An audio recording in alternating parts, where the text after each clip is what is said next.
Welcome. It's another exciting episode of Infamous Federal Prisoners, and I'm Jack Powers. Today we want to talk about something that everybody's heard of. It's affected a lot of people in the world. It's still a big problem, been a big problem since the beginning of time, but it's called terrorism. And usually it's based on political or religious beliefs. Sometimes other things get in the way or cause somebody to do terroristic acts, like, we talked about with Ted Kaczynski and others, mass shooters like Santiago,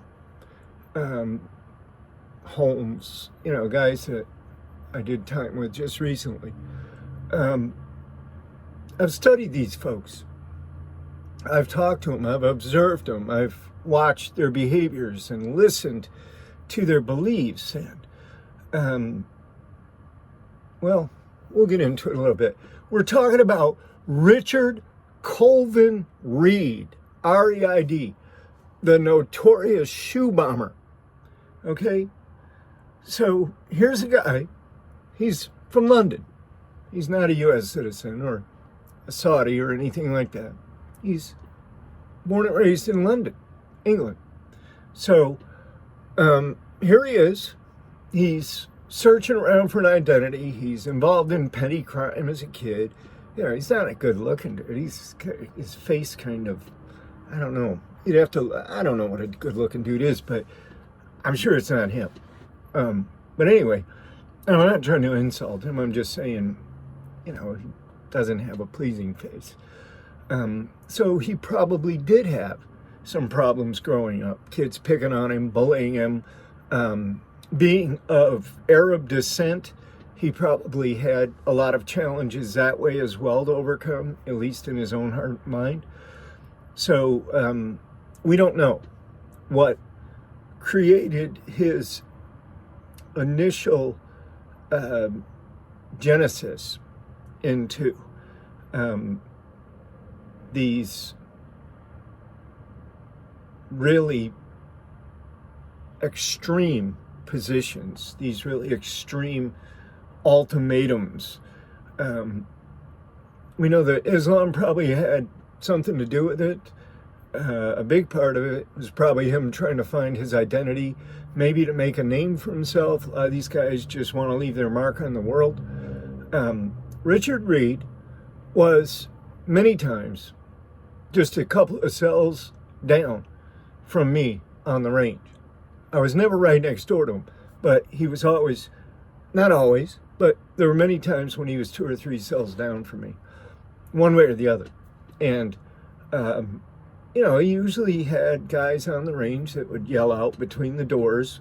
I'm talking about ADX, the Supermax at Florence, Colorado. In fact, where's my book? I got a book here somewhere. Here it is. ADX Supermax, The Alcatraz of the Rockies by Jack Powers. It's on Amazon.com. Get a copy. Here's American Justice, Correcting Its Flaws. This is my thesis on the criminal justice system in America and the reforms. Some of them that might or might not be good ideas. I don't know. Just my own thoughts, feelings, and research. So anyway, to get back to Richard Reid, we're talking about a guy that got radicalized. Somebody approached him in London, brought him into the mosque, started to teach him Islam, and at some point introduced him to the real doctrines, or the inside doctrines, the militant doctrines of Islam, which I've studied Islam. I haven't practiced it, but I've studied it. And I've studied it quite thoroughly. And the fact is that Islam is it's a violent religion. In other words, all the major religions had violence in them, right? But after a while, it kind of drained out, and people got their heads together, and now they're not chopping each other's heads off anymore. But Islam still has that same doctrine. If you haven't submitted to Allah and acknowledged Muhammad to be his messenger on earth, then, real Islam anywhere in the world will chop your head off. You're an infidel.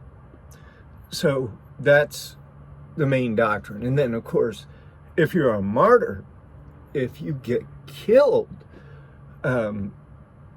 while being a Muslim in the effort or act of establishing Islam and demonstrating your faith, then you automatically go to paradise. Boom, immediately, you're in paradise.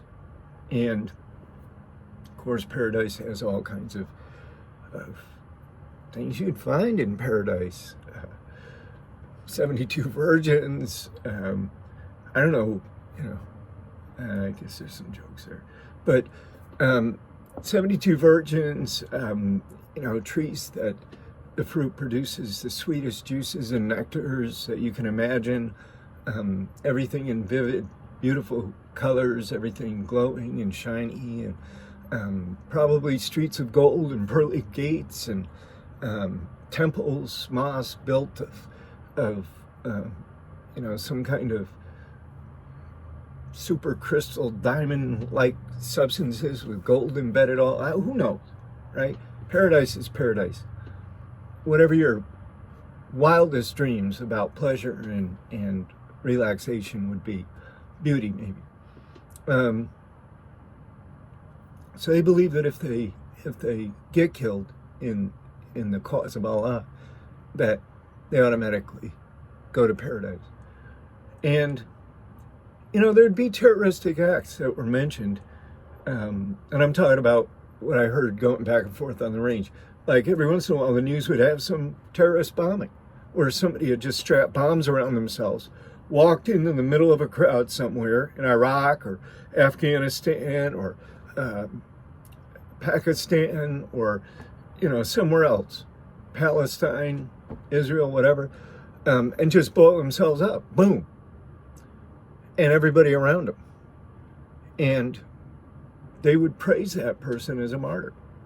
And they would talk about how, they would talk in Arabic mixed with English, because Richard Reid didn't really speak Arabic all that well, just a little bit.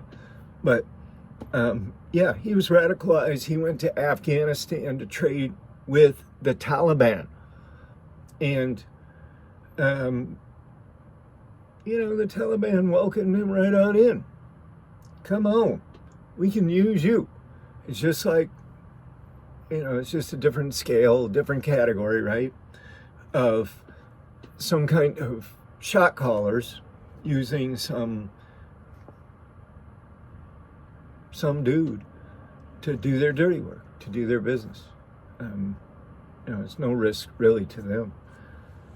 So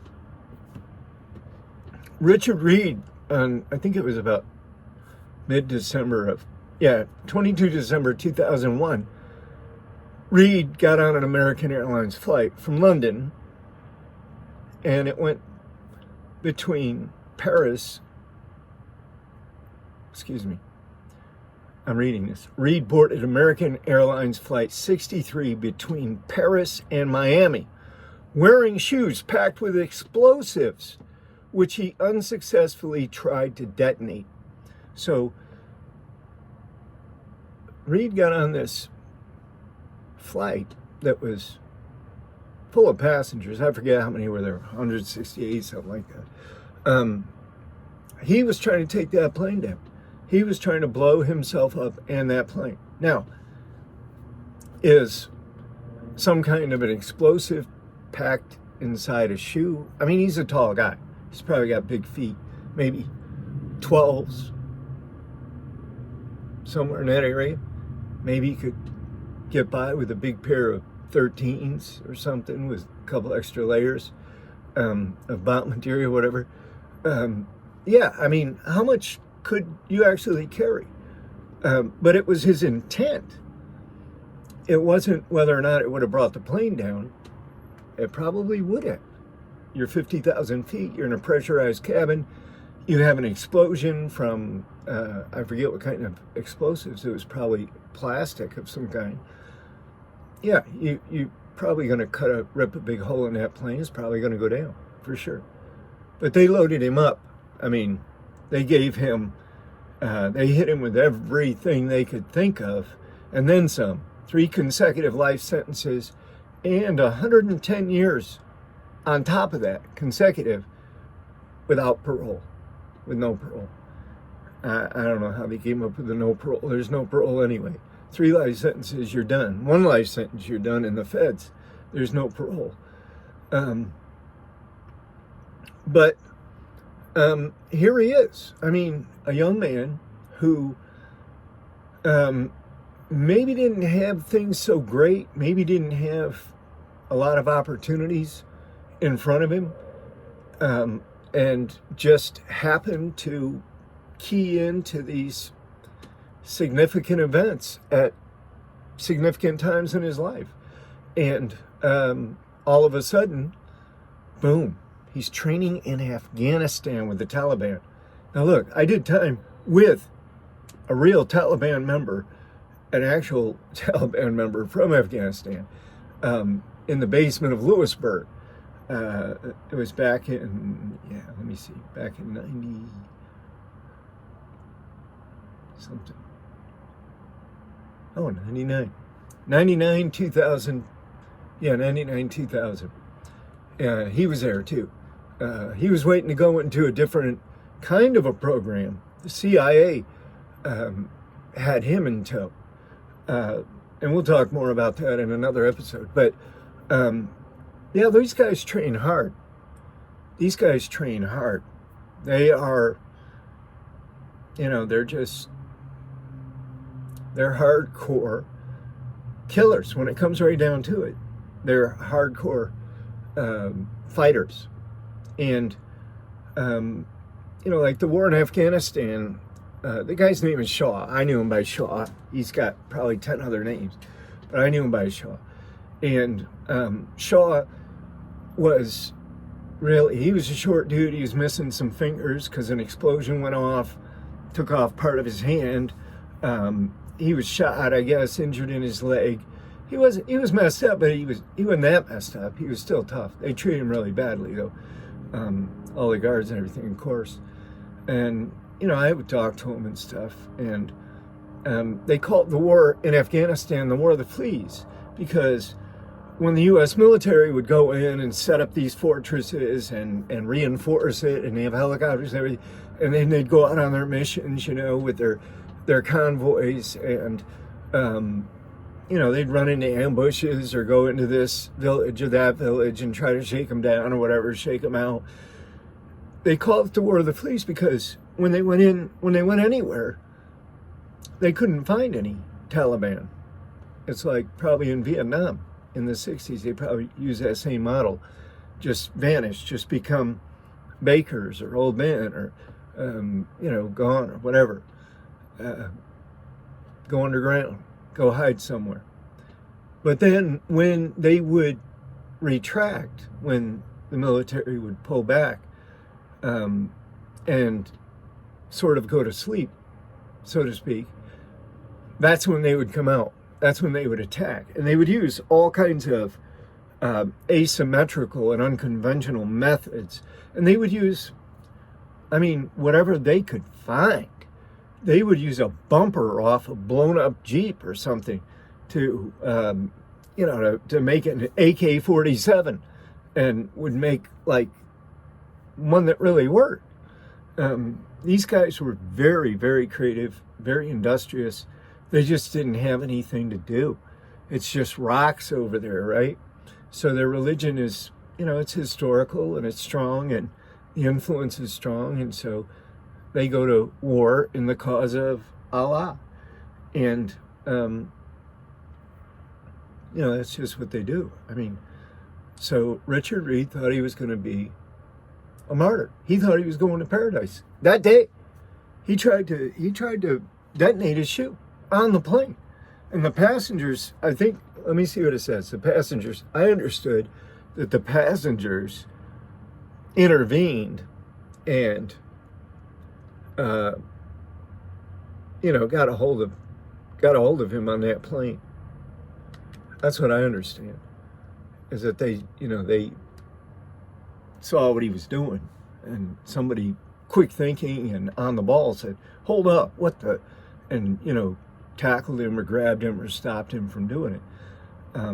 I think that's what happened. But anyway, he ended up being buried alive at the ADX Supermax, and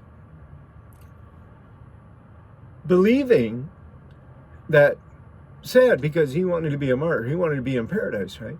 That's how they kind of brainwash these guys. Because, look, I'm going to tell you the truth.